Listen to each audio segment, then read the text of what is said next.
all over the world on this day or the Sunday nearest to it. You would normally, pandemic permitting, hear sung the hymn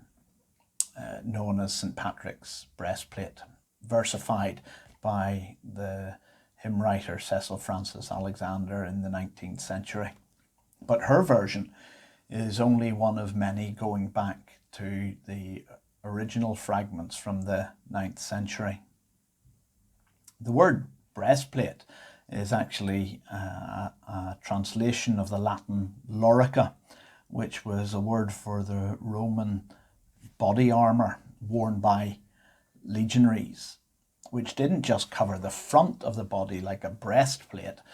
but encompassed it. Legend tells us that St. Patrick allegedly composed this hymn to protect him and his monks against deadly enemies that lay in wait for them. As such, it's an all-encompassing corselet of faith, as some have described it, for the protection of body and soul against the devil, earthly enemies and temptations. It's also known as the deer's cry from its title, Faith Fiada, and I may well have got that pronunciation wrong, which is to be found in the 11th century Liber Hymnorum that first records the fuller version of the text. The legend here behind the deer's cry is that when Patrick first sang this hymn en route to Tara to sow the faith and confront the Druids there, God, in response to his prayer, concealed them from those lying in wait to ambush them and attack them, so that their enemies saw Patrick and his disciples as a wild deer with a fawn following them. I'm told that this is actually due to a particular etymology in Middle Irish, but that it's actually more likely to be a term for spell of concealment, which members of the legendary Tuatha De Danann used to enshroud themselves, rendering their presence to human enemies invisible. This hymn allegedly uses the structure of such ancient incantations. However, as someone who knows about as much about Middle Irish etymology as certain disparaging unionist politicians, I'll leave all of that to those who know much better. But I do offer this reworking of the traditional hymn prayer as a bonus poem for Lent. The original version spoke into the realities, concerns and superstitions of its day and used language that doesn't necessarily resonate so well today. I've removed some of that and introduced some of my own concerns and priorities. There are also, however, phrases that Mrs. Alexander introduced into her version that are very hard to shake off and have obviously shaped my own thinking. So, this is my version of the Lorica, or Deer's Cry, drawn from all of the previous ones, including the pagan antecedents.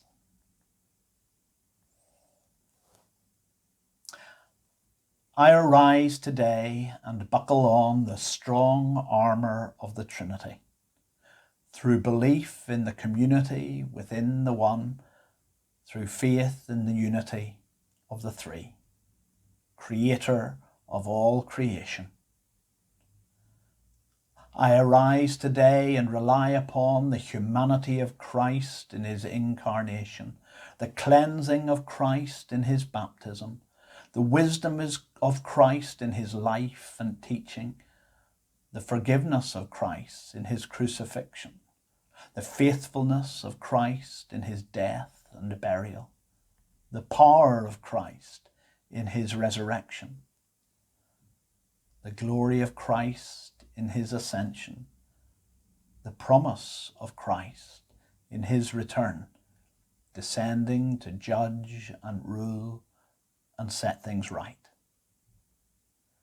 I arise today and draw upon the devotion of the cherubim, the sanctity of the seraphim, the service of the archangels, the obedience of all angels, the prayers of the patriarchs, the predictions of the prophets, the preaching of the apostles, the faith of the early church fathers and mothers, the holiness of those who deny themselves, the integrity of the righteous, and the good deeds of the just. I arise today and revel in the glory of the heavens and the earth, the splendour of the starry skies, the milky beauty of the moon, and the life-giving light of the sun, the flashing swiftness of lightning and searing heat of fire, the strength of wind and depth of sea, the breadth of ocean and height of mountain, the richness of soil and solidity of rock. I arise today and trust in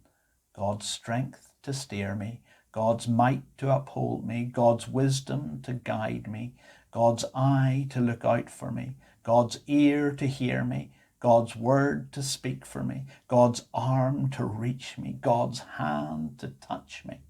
God's way to lie before me, God's shield to protect me, God's army to guard me against all the snares of the evil one, against all temptations of vices, against all ill inclinations of nature, against everyone who might wish me ill, afar and near, alone and in a crowd, with due cause or none. I summon to my aid this day all those powers between me and those evils, against every cruel and merciless force that stands against me, body and soul, against the sweet words of false prophets, against the devious plans plotted in secret, against the knowing deceit of hypocrites, against all temptation to idolatry, against the wiles of women and men, against the wielders of worldly power, against all knowledge that oppresses body and soul. Christ, protect me today and every day against poison of body and mind and spirit, against all manner of disaster and disease, against pandemic, panic and paralysis, against creeping cancer, dementia and depression, against fire that burns and water that drowns and all that wounds and crushes, against the selfish pursuit of reward or regard. Christ be with me, Christ before me, Christ behind me, Christ within me, Christ beneath me, Christ above me, Christ on my right, Christ on my left, Christ in breadth, Christ in length, Christ in height, Christ in depth, Christ in calm, Christ in danger,